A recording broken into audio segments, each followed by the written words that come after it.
Absalom's conspiracy. In the course of time, Absalom provided himself with a chariot and horses, and with 50 men to run ahead of him. He would get up early and stand by the side of the road leading to the city gate. Whenever anyone came with a complaint to be placed before the king for a decision, Absalom would call out to him, "What town are you from?" He would answer, "Your servant is from one of the tribes of Israel." Then Absalom would say to him, "Look, your claims are valid and proper, but there is no representatives of the king to hear you." And Absalom would add, "If only I were appointed judge in the land, then everyone who has a complaint or case could come to me, and I would see that they would receive justice." Also, whenever anyone approached him to bow down before him, Absalom would reach out his hand, take hold of him, and kiss him. Absalom behaved in this way toward all the Israelites who came to the king asking for justice, and so he stole the hearts of the people of Israel. At the end of 4 years, Absalom said to the king, "Let me go to Hebron and fulfill a vow I made to the Lord. While your servant was living at Geshur in Aram, I made this vow. If the Lord takes me back to Jerusalem, I will worship the Lord in Hebron." The king said to him, "Go in peace." So he went to Hebron. And Absalom sent secret messengers throughout the tribes of Israel to say, "As soon as you hear the sound of the trumpets, then say, 'Absalom is king in Hebron.'" 200 men from Jerusalem had accompanied Absalom. They had been invited as guests and went quite innocently. Knowing nothing about the matter, while Absalom was offering sacrifices, he also sent for Athapel, the Gilonite, David's counselor, to come to Gilo, his hometown. And so the conspiracy gained strength, and Absalom's following kept on increasing. David flees. A messenger came and told David, The hearts of the people of Israel are with Absalom." And David said to all his officials who were with him in Jerusalem, "Come, we must flee, or none of us will escape from Absalom. We must leave immediately, or he will move quickly to overtake us and bring ruin on us and put the city to the sword." The king's officials answered him, "Your servants are ready to do whatever our lord the king chooses." The king set out with his entire household following him, but he left 10 concubines to take care of the palace. So the king set out with all the people following him, and they halted at the edge of the city. All his men marched past him, along with the Kerethites and Pelethites, and all 600 Gittites who had accompanied him from Gath marched before the king. The king said to Ittai the Gittite, "Why should you come along with us? Go back and stay with King Absalom. You are a foreigner and exile from your homeland. You came only yesterday, and today I shall make you wander about with us. When do I not know where I am going? Go back and take your people with you. May the Lord show you kindness and faithfulness." But Ittai replied to the king, "As surely as the Lord lives, and as my lord the king lives, wherever the Lord the king may be, whether it means life or death, there your servant will be." David said to Ittai, "Go ahead and march on." So Ittai the Gittite marched on with all his men and the families who were with him. The whole countryside wept aloud as all the people passed by. The king also crossed on the Kidron Valley, and all the people moved on toward the wilderness. Zadok was there too, and all the Levites who were with him were carrying the Ark of the Covenant of God. They set down the Ark of God, and Abiathar offered sacrifices until all the people had finished leaving the city. Then the king said to Zadok, "Take the Ark of God back into the city. If I find favor in the Lord's eyes, he will bring me back and let me see it in its dwelling place again. But if he says I am not pleased with you, then I am ready to let him do to me whatever seems good to him." The king also said to Zadok the priest, "Do you understand? Go back to the city with my blessing. Take your son Ahaz with you, also and also Abiathar's son Jonathan. You and Abiathar return with your 2 sons, and I will wait at the fords in the wilderness until word comes from you to inform me." So Zadok and Abiathar took the ark of God back to Jerusalem and stayed there. But David continued up the Mount of Olives, weeping as he went. His head was covered, and he was barefoot. All the people with him covered their heads too, and they were weeping as they went up. Now David had been told, "Ethiopia is among the conspirators with Absalom." So David prayed, "Lord, turn Athopel's counsel into foolishness. When David arrived at the summit where the people used to worship God, Hushai the Archite was there to meet him, his robe torn and dust on his head. David said to him, "If you go with me, you will be a burden to me. But if you return to the city and say to Absalom, Your Majesty, I will be your servant. I was your father's servant in the past, but now I'll be your servant. Then you can help me by frustrating Absalom's advice." Want the priests, Zadok and Abiathar, be there with you? Tell them anything you hear in the king's palace. Their two sons, Ahaz, son of Zadok, and Jonathan, son of Abiathar, are there with them. Send them to me with anything you hear. So Hushai, David's confidant, arrived at Jerusalem as Absalom was entering the city. David and Ziba.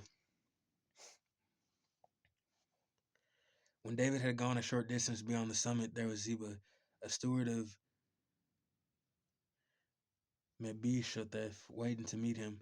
He had a string of donkeys saddled and loaded with 200 loaves of bread, 100 cakes of raisins, 100 cakes of figs, and a skim of wine. The king asked Ziba, "Why have you brought these?" Ziba answered, "The donkeys are for the king's household to ride on. The bread and the fruit are for the men to eat, and the wine is to refresh those who come exhausted in the wilderness." The king then asked, "Where is your master's grandson?" Ziba said to him, "He is staying in Jerusalem because he thinks, Today the Israelites will restore to me my grandfather's kingdom." Then the king said to Ziba, "All that belonged to Mephibosheth is now yours." "I humbly bow," Ziba said. "May I find favor in your eyes, my lord the king." Shimei curses David. As King David approached Bathurem, a man from the same clan as Saul's family came out from there. His name was Shimei, son of Gera, and he cursed as he came out. He pelted David and all the king's officials with stones.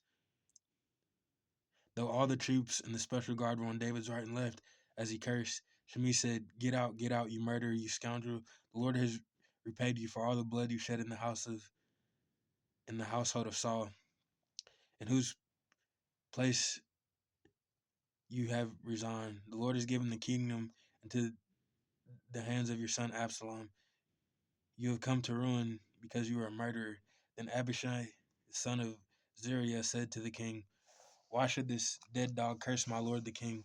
Let me go over and cut off his head. But the king said, What does this have to do with you, you sons of Zeruiah?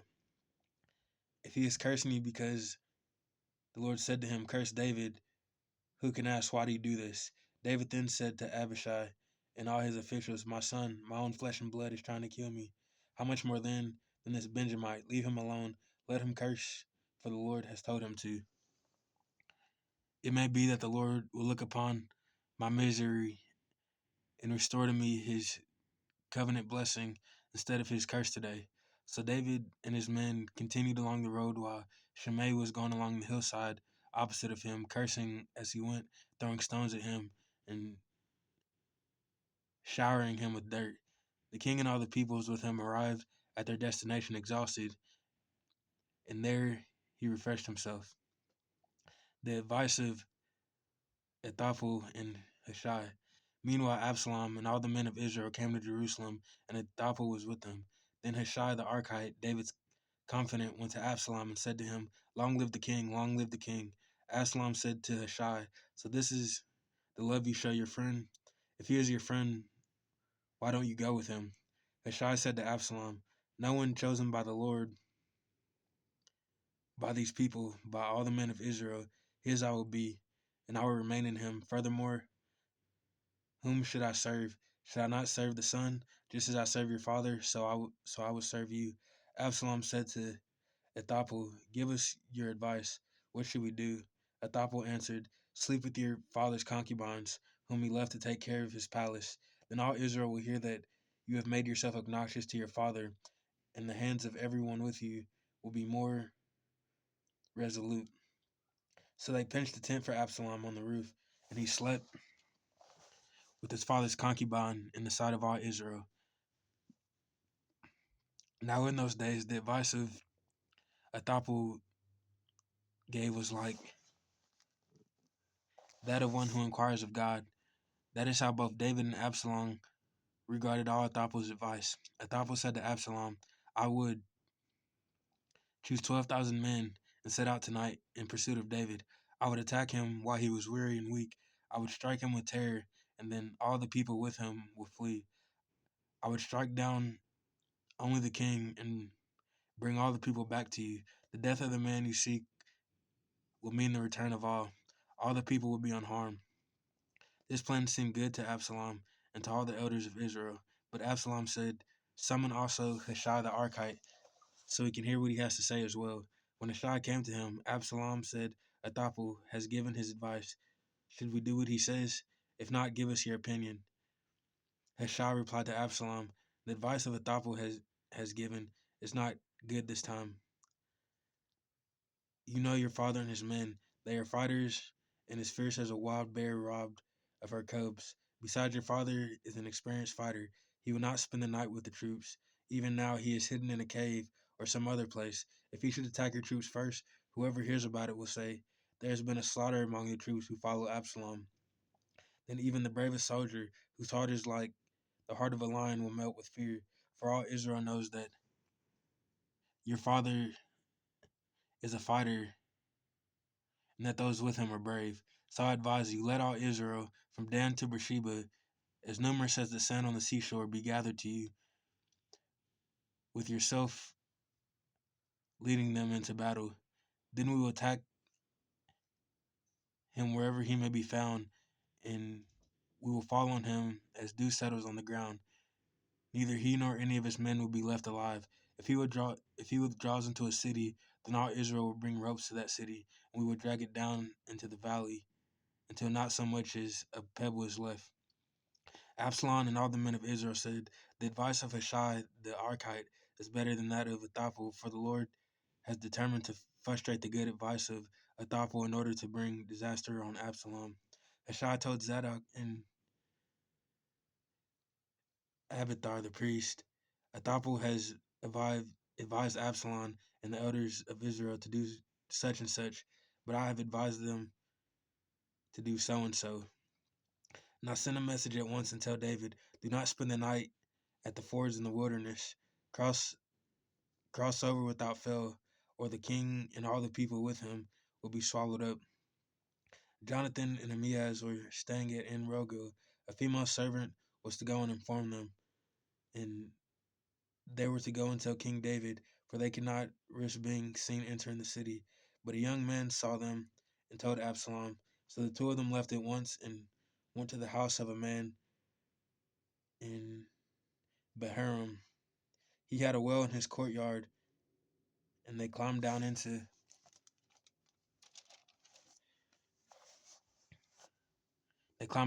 it. His wife took a covering and spread it out over the opening of the well and scattered grain over it. No one knew anything about it. When Absalom's men came to the woman at the house, they asked, where is Ahimaaz and Jotham? The woman answered them, they crossed over the brook. The men searched but found no one, so they returned to Jerusalem. After they had gone, the two climbed out of their well and went to inform King David. They said to him, set out and cross the river at once. Ahithophel has advised such and such against you. So David and all the people with him set out and crossed the Jordan. By daybreak, no one was left who had not crossed the Jordan. When Ahithophel saw that his advice had not been followed, he saddled his donkey and set out for his house in his hometown. He put his house in order and then hanged himself. So he died and was buried in his father's tomb. Absalom's death. David went to Mahanaim, and Absalom crossed the Jordan with all the men of Israel. Absalom had appointed Amasa over the army in the place of Joab. Amasa was the son of Jether, an Ishmaelite, who had married Abigail, the daughter of Nahash, and sister of Zeruiah, the mother of Joab. The Israelites and Absalom camped in the land of Gilead. When David came to Mahanaim, Shobi, son of Nahash from Rabbah of the Amorites, and Makir, son of Ami from Lo Debar, and Barzillai, the Gildanite from Roglim, brought bedding and bowls and articles of pottery. They also brought wheat and barley, flour and roasted grain, beans and lentils honey and curds, sheep and cheese from cow's milk for David and his peoples to eat. For they said, the people have come exhausted and hungry and thirsty in the wilderness. David mustered the men who were with him and appointed over them commanders of thousands and commanders of hundreds. David set out his troops, a third under the command of Joab, a third under Joab's brother Abishai, son of Zeruiah, and a third under Ittai the Gittite. The king told the troops, I myself will surely march out with you. But the men said, you must not go out. If we are forced to flee, they won't care about us. Even if half of us die, they won't care. But you are worth 10,000 of us. It would be better now for you to give us support from the city. The king answered, I will do whatever seems best to you. So the king stood beside the gate, while all his men marched out in units of hundreds and of thousands. And the king commanded Joab, Abishai, and Ittai, be gentle with the young man Absalom for my sake. And all the troops heard the king giving orders concerning Absalom to each of the commanders. David's army marched out of the city to fight Israel, and the battle took place in the forest of Ephraim. There Israel's troops were routed by David's men, and the casualties that day were great. 20,000 men, the battle spread out over the whole countryside, and the forest swallowed up more men that day than the sword. Now Absalom happened to meet David's men. He was riding his mule, and as the mule went under the thick branches of a large oak, Absalom's hair got caught in the tree, and he was left hanging midair while the mule was riding and kept on going. While one of the men saw what had happened, he told Joab, I just saw Absalom hanging in an oak tree. Joab said to the man who had told him this, what? You saw him. Why didn't you strike him to the ground right there? Then I would have given you 10 shekels of silver and a warrior's belt. But the man replied, even if 1,000 shekels are weighed out into my hands, I will not lay a hand on the king's son. In our hearing, the king commanded you and Abishai and Ittai, protect the young man Absalom for my sake. And if I had put my life in jeopardy, and nothing is hidden from the king, you would have kept your distance from me. Joab said, I'm not going to wait like this for you. So he took three javelins in his hand and plunged them into Absalom's heart while Absalom was still alive in the oak tree. And 10 of Joab's armor bearers surrounded Absalom and struck him and killed him. Then Joab sounded the trumpet, and the troops stopped pursuing Israel, for Joab halted them. They took Absalom, threw him into a big pit in the forest, and piled up a large heap of rocks over him. Meanwhile, all the Israelites fled to their homes. During his lifetime, Absalom had taken a pillar and erected it in the king's valley as a monument to himself, for he thought, I have no son to carry on the memory of my name. He named the pillar after himself, and it is called Absalom's monument to this day. David mourns. Now Ahaz, son of Zadok, said, let me run and take the news to the king that the Lord has vindicated him by delivering him from the hand of his enemies. You are not the one to take the news today, Joab told him. You may take the news another time, but you must not do so today, because the king's son is dead. Then Joab said to a Cushite, go tell the king what you have seen. The Cushite bowed down before Joab and ran off. And Ahaz, the son of Zadok, again said to Joab, Come what may please, come what may please, let me run behind the Cushite. But Joab replied, my son, why do you want to go? You don't have any news that will bring you a reward, he said.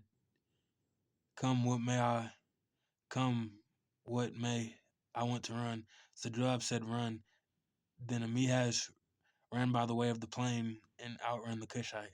While David was sitting between the inner and outer gates, the watchman went up to the roof of the gateway by the wall, and as he looked out, he saw a man running alone. The watchman called out the king and reported it. The king said, if he is alone, he must have good news. And the runner came closer and closer. Then the watchman saw another runner, and he called down to the gatekeeper, look, another man running alone. The king said he must be bringing good news too. The watchman said, it seems to me like the first one runs like Amihaz, son of Zadok. He is a good man, the king said. He comes with good news. Then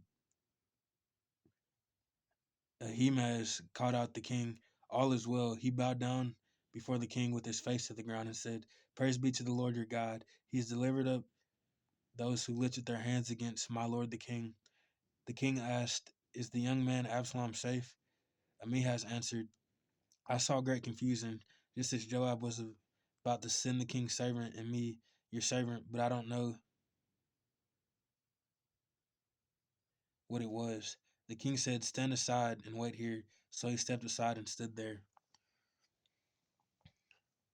Then the Cushite arrived and said, My lord, the king, hear the good news. The Lord has vindicated you today by delivering you from the hand of all who rose up against you. The king asked the Cushite, Is the young man Absalom safe?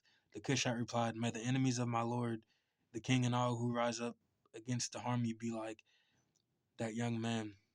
The king was shaken. He went up to the room over the gateway and wept. As he went, he said, Oh, my son Absalom, if only I had died instead of you. Oh, Absalom, my son, my son. Joab was told, The king is weeping and mourning for Absalom, and for the whole army. The victory that day was turned into mourning, because on that day the troops heard it said, The king is grieving for his son. The men stole into the city that day as men steal and who are ashamed when they flee from battle.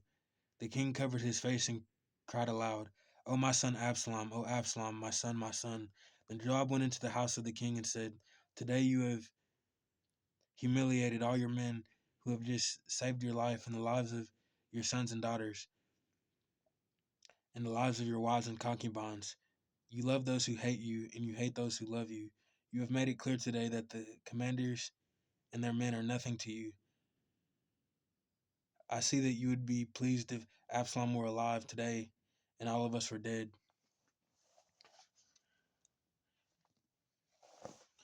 Now go out and encourage your men. I swear by the Lord that if you don't go out, not a man will be left with you by nightfall. This will be the this will be worse for you than all the calamities that have come on from your youth till now. So the king got up and took his seat in the gateway. When the men were told, The king is sitting in the gateway, they all came before him. Meanwhile, the Israelites had fled to their homes. David's return to Jerusalem. Throughout the tribes of Israel, all the people were arguing among themselves, saying, The king delivered us from the hand of our enemies. He is the one who rescued us from the hand of the Philistines. But now he has fled to the country to escape from Absalom. And, and Absalom, whom we anointed to rule over us, has died in battle. So why do you say nothing about bringing the king back? King David sent this message to Zadok and Abiathar. The priest asked the elders of Judah, Why should you be the last to bring the king back to his palace? Since what is being said throughout Israel has reached the king at his quarters, you are my relatives, my own flesh and blood. So why should you be the last to bring back the king? And you say to Amasa, Are you not my own flesh and blood? May God deal with me, be it ever so severely, if you were not commander of my army for life in place of Joab. He won over the hearts of the men of Judah, so that they were all of one mind. They sent word to the king, Return you and all your men. Then the king returned and went as far as the Jordan. Now the men of Judah had come to Gilgal to go out to meet the king and bring him across the Jordan. Shimei, son of Gera, the Benjamite from Barum, buried down with the men of Judah to meet King David. With him were 1,000 Benjamites, along with Ziba, the steward of Saul's household, and 15 sons and 20 servants. They rushed to the Jordan where the king was. They crossed at the ford to take the king's household over and to do whatever he wished. When Shimei, son of Gera, crossed the Jordan, he fell prostrate before the king and said to him, May the Lord not hold me guilty. Do not remember how your servant did wrong on the day my lord, the king, left Jerusalem. May the king put it out of his mind. For I, your servant, know that I have sinned, but today I have come here as the first from the tribes of Joseph to come down and meet my lord the king. Then Abishai son of Zeruiah said, shouldn't Shimei be put to death for this? He cursed the Lord's anointed. David replied, what does this have to do with you, you sons of Zeruiah? What right do you have to interfere? Should anyone be put to death in Israel today? Don't I know that today I'm king over Israel?